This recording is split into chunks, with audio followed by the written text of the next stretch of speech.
বাবু, এখানে একটা কিস দাও না। দেখো, আমি এসব উল্টোপাল্টা কিছু করতে পারবো না। আরে বাবা, উল্টো পাল্টা কিচ্ছু করতে বলিনি তো, সামান্য একটা কিসই তো চেয়েছি, দাও না। দেখো মিথিলা, এখন আমার এগুলো করার মুড নেই। তুমি খুব ভালো করে বুঝতেছো আমি কাজ করছি।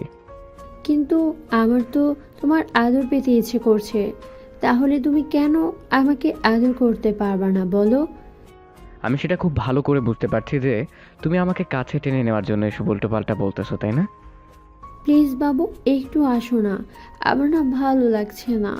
তারপরও তুমি এমন করে আমাকে দূরে সরিয়ে কেন দিতেছো? দেখো জান, আমি এখন কাজ করছি। তুমি কাজের মধ্যে বারবার বাধা দিও না। কাজটা কিন্তু তোমাদের অফিসেরই। তার উপর যদি তোমার ভাই, তারপর যদি কাজটা সময় মতো না দিতে পারি, তাহলে তোমার ভাইয়া ভাববে যে আমি শুধু তার বোনের সাথে রোম্যান্সটাই করি। রোমান্স না কচু করো, আমি তো জানি তুমি আমাকে এখন ভালোবাসতে চাও না, এখন আমাকে কাছে টেনে নিতে চাও না। যখন ভালোবাসতে বলি, তখনই তুমি আমার থেকে দূরে সরে যাও। কেন এমনটা করো বলো তো? আমি কি খুব বেশি পুরনো হয়ে গেছি? দেখো মিথিলা, এখানে পুরনো নতুনের কোনো কথা উঠছে না। আর আমি এখন কাজ করতেছি। তুমি জানো যে কাজের সময় এগুলো করতে আমার ভালো লাগে না। তারপরও তুমি এর কম করতেছো কেন? দেখো জান, আমি এখন কাজ করছি, প্লিজ বাবুনি এরকম পাগলামি করো না। তারপর যদি কাজে কোনো ভুল হয়ে যায়, তখন কিন্তু তোমাদেরই সমস্যায় পড়তে হবে। তারপর তোমার ভাইয়ের কাছে আমার কথা শুনতে হবে। সেটা কি খুব ভালো হবে বলো? কিছু হবে না, তাছাড়া কিছু একটা হলে ভাইয়াকে আমি বুঝিয়ে বলবো। ভাইয়া খুব ভালো করেই জানে তার বন্ধু তার বোনটাকে কত বেশি ভালোবাসে। তাহলে তুমি এরকম করতেছো কেন? ভাইয়া তো চায় আমরা সুখে থাকি, তাহলে তুমি আমার কাছে আসতে পারবে না? আচ্ছা ঠিক আছে, আমি কাজটা শেষ করি, তারপর আসবো, কেমন? তো প্লিজ এরকম করে আমাকে এরকম আর ডিস্টার্ব করো না। তোমার এরকম ডিস্টার্ব করলে কিন্তু আমি এখান থেকে উঠে ছাদে চলে যাব। আচ্ছা, তুমি আজকে আমাকে এমন করে ইগনোর করতেছো কেন?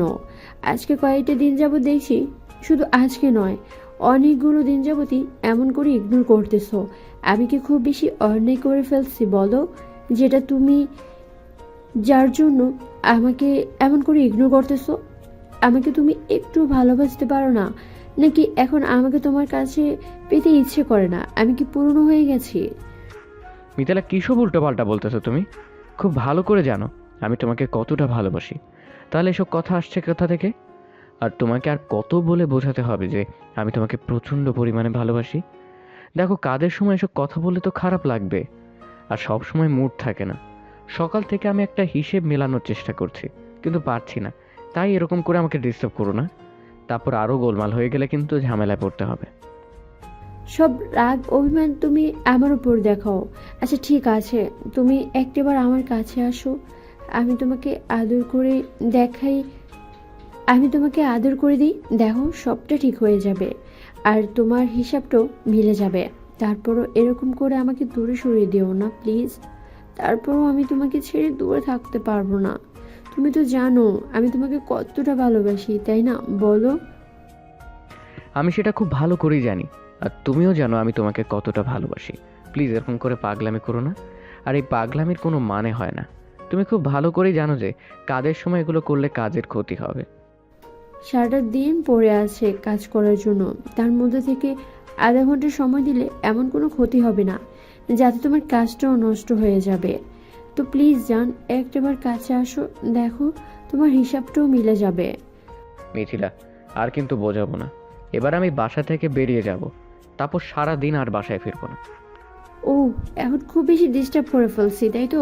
আচ্ছা, তুমি থাকো, আর কখনো ডিস্টার্ব করবো না। আমি তোমাকে ভালোবেসে কাছে আসতে বললেই তোমার ডিস্টার্ব হয়ে যাইতো, আর তোমাকে বুঝতেও হবে না।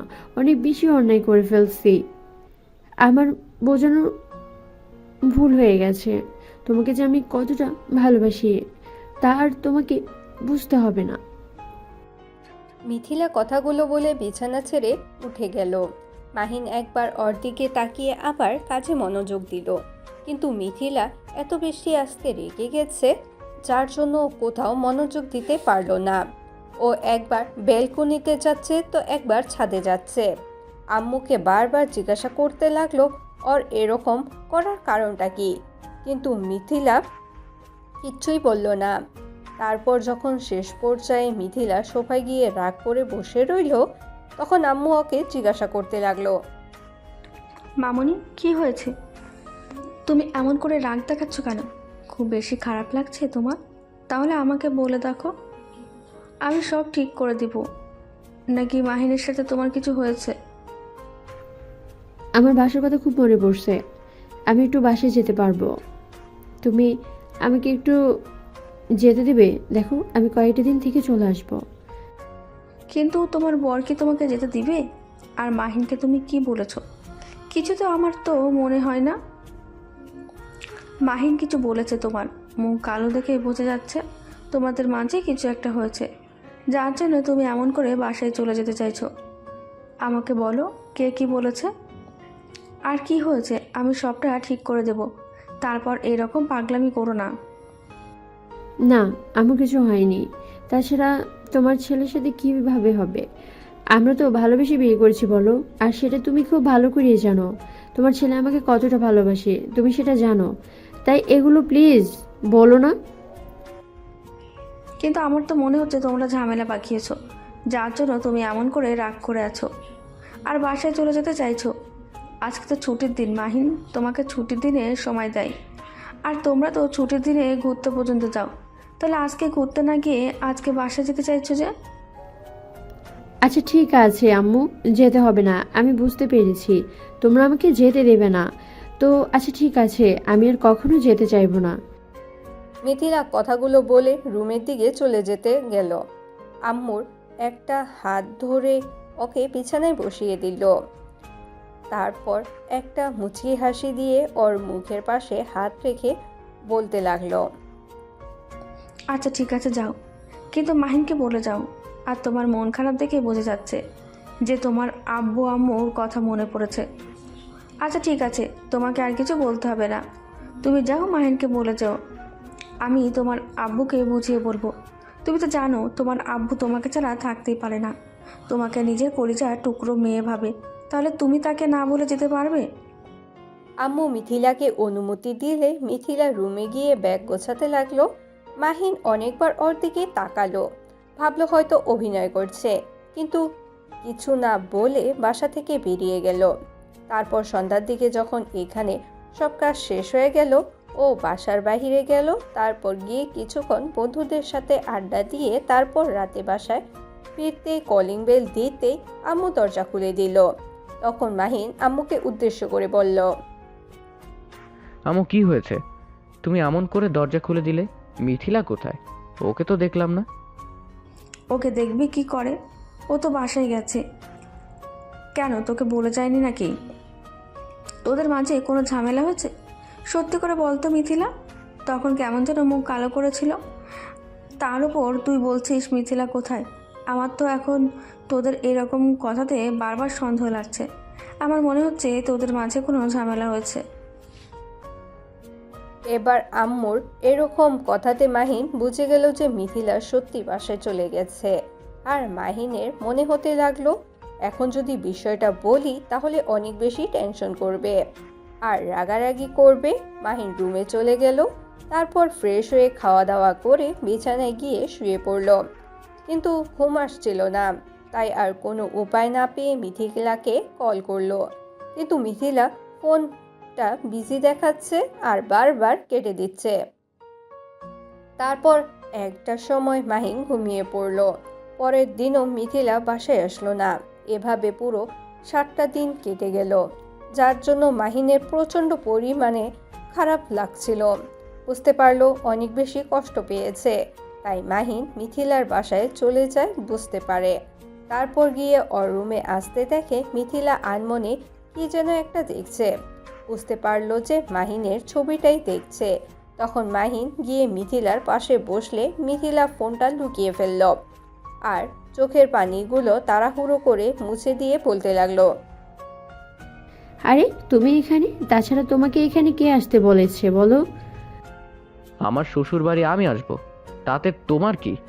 আর তোমাকে বলে দিতে হবে নাকি আমি কোথায় যাব আর কোথায় যাব না? তোমাকে সব সময় সব কিছু বলে দিতে হবে আমাকে, বলো? না বলে দিতে হবে না, কিন্তু তোমার এরকম কর্মকাণ্ডে আমি অবাক হয়েছি। তুমি তো সারাটা দিন আমার কোনো খোঁজ খবর নাওনি। খোঁজ খবর নিয়েছিলাম, কিন্তু তুমি যে রাগ অভিমান করে চলে আসছো সেটা যে আমি খুব ভালো করেই বুঝতে পারতেছি। তাছাড়া এরকম অভিমানের বাণী কি? সেদিন আমি ওরকম একটু ইগনোর করেছি বলে তুমি আমাকে এমন করে এর কম দূরে সরিয়ে দিতে চাইছো? আচ্ছা ঠিক আছে, আমিও তোমার থেকে অনেক দূরে যাব, তারপর দেখবো তুমি আমাকে কি করে খুঁজে বের করো। তো যাও, তোমাকে যে বারণ করছে আমি তো তোমাকে বলে দিইনি যে তুমি আমার কাছে আসো। তুমি এমনিতেই আমাকে ইগনোর করতে শুরু করেছো। গত 6টা মাস আমাদের বিয়ে হয়েছে, আর এই 6টা মাসে 3টা মাস যেতে না যেতে তোমার ভালোবাসাটা কেমন যেন শুরু করেছো। আমি যেটা খুব ভালো করে বুঝতে পারছি, ভালোবাসাটা যে একটা সময় পুরনো হয়ে যায় সেটা আমার ভালো করে বোঝা হয়ে গেছে। তোমাকে আর কিছুই বুঝিয়ে দিতে হবে না। অনেক বেশি অন্যায় করে ফেলছি তোমাকে ভালোবেসে, তাই সেটার মাসুল দিচ্ছি। মিথিলা, তুমি আমার উপর এত রেগে আছো, এখন থেকে আর ইগনোর করবে না। কিন্তু দেখো, আমি এই কাজগুলো তো আমাদের ভবিষ্যতের বেবির কথা ভেবেই করি, ওর ভবিষ্যতের কথা ভেবেই করি। কিন্তু তুমি যদি তারপরও সেটা না বোঝার চেষ্টা করো, তাহলে আমি কার কাছে নিজের কষ্টের কথাটা বলবো, কার কাছে নিজের সুখ দুঃখের কথাটা বলবো বলো? তোমার দিকটা আমি ভাবলাম, এখন তুমি তো আমার দিকটা একটাবার ভাববে। গত 3টা মাস যাবৎ আমি দেখে আসছি তুমি শুধু আমাকে ইগনোর করে যাচ্ছ।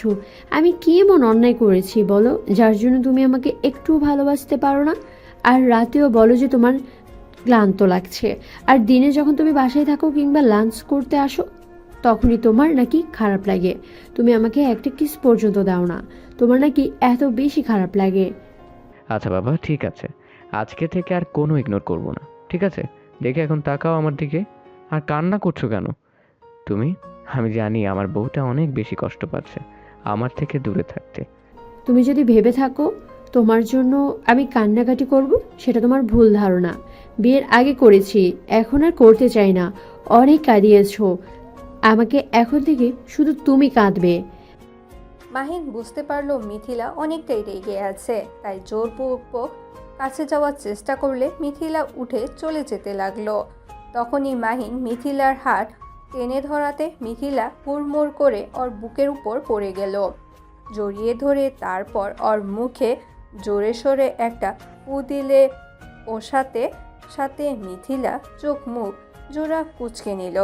মুখের এক পাশে হাত রেখে তারপর ওর গালে আর কপালে একটা কিস করে দিল। তখন মিথিলা বলতে লাগলো, একদম কিন্তু আমার সাথে দুষ্টুমি করার চেষ্টা করবে না, তাহলে কিন্তু আমি আমার বউয়ের সাথে দুষ্টুমি করব, তাতে তোমার কি? আর তুমি বলার কে? তুমি আমাকে বাধা দিলেই কি আমাকে শুনতে হবে নাকি? তুমি আমাকে যতই বাধা দেওয়ার চেষ্টা করো আমি শুনবো না তো। আমি কিন্তু চিৎকার করব। চিৎকার করবে তো করো, তোমাকে কে বারণ করেছে নাকি? আমি তোমাকে বাধা দিয়েছি? আমি কি চিৎকার করতে একটু সাহায্য করব? মিথিলা যখন একটা চিৎকার দিতে যাবে মাহিন সাথে সাথে ওর ঠোঁটজোড়া নিজের দখলে নিল। মিথিলা আর কোনো কথা বলতে পারল না, চোখ জোড়া বড় বড় করে মাহিনের দিকে তাকিয়ে রইল। তো ভালো থাক ভালোবাসা।